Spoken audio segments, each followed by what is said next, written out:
As for horror, it's less boo and more, oh no, no god! The kind of horror that creeps up on you, settles in, and then refuses to leave your brain. Welcome to Ken Ken Reviews. I'm Ken Ken, so I'm gonna watch it so you don't have to. And this is the review for Scavenger Reign.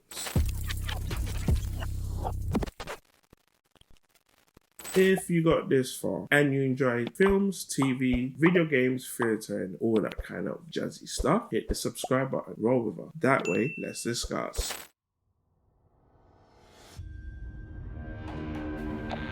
This is Ozzy Nareen of the Demeter 227. I am seeking rescue. Is anybody out there?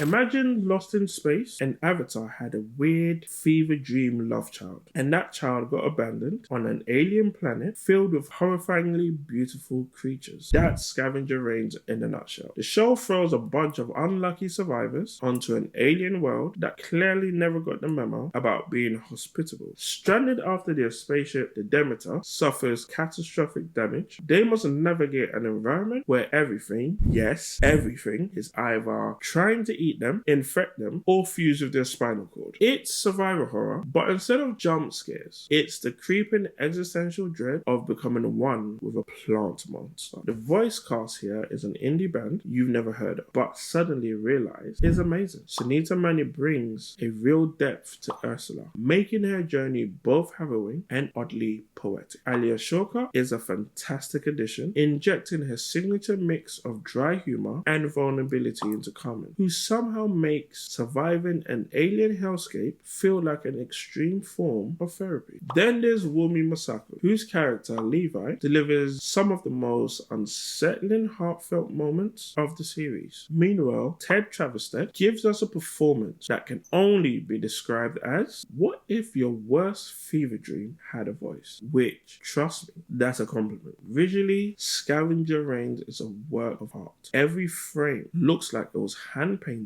by someone who spent too much time staring at deep sea creatures and mushrooms. The animation is fluid and mesmerizing, making the alien world feel both ethereal and dangerously real. The use of color is chef's kiss.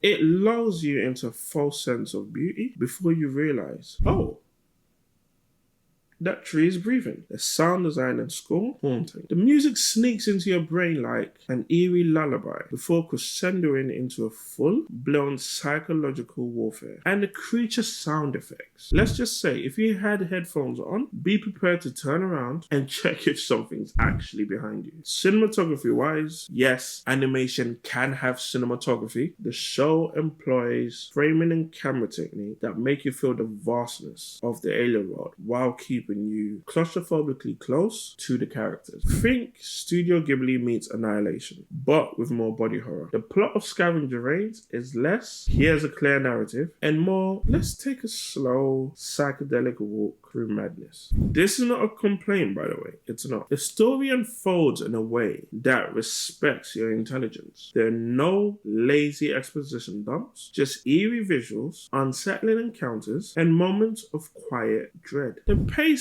might be a bit slow for some, but that's part of the charm. It's survival storytelling that feels organic. No easy answers, just existential terror wrapped in a breathtakingly gorgeous nightmare. The alien world itself isn't just a setting, it's practically a main character. The way the flora and fauna interact with the stranded humans is so intricate that you almost forget this place isn't real. Until you realize that, thank God it isn't real. There's an overarching theme of symbiosis versus parasitism that the show explores in ways that are as thought-provoking as they are deeply unsettling. As for horror, it's less boo and more, oh no, no god! The kind of horror that creeps up on you, settles in, and then refuses to leave your brain. But what truly makes Scavenger Reign special is how it blends that horror with something strangely tender. There are moments of beauty, connection, and even love in this bizarre ecosystem of nightmares. Final verdict? If you like your sci-fi with a side of existential terror and horror, stunning animation, and a story that will haunt you long after the credits roll, Scavenger Reign is an absolute absolutely must watch. Just maybe don't watch it before bed. And remember, in all of this that I'm saying, it's an animation.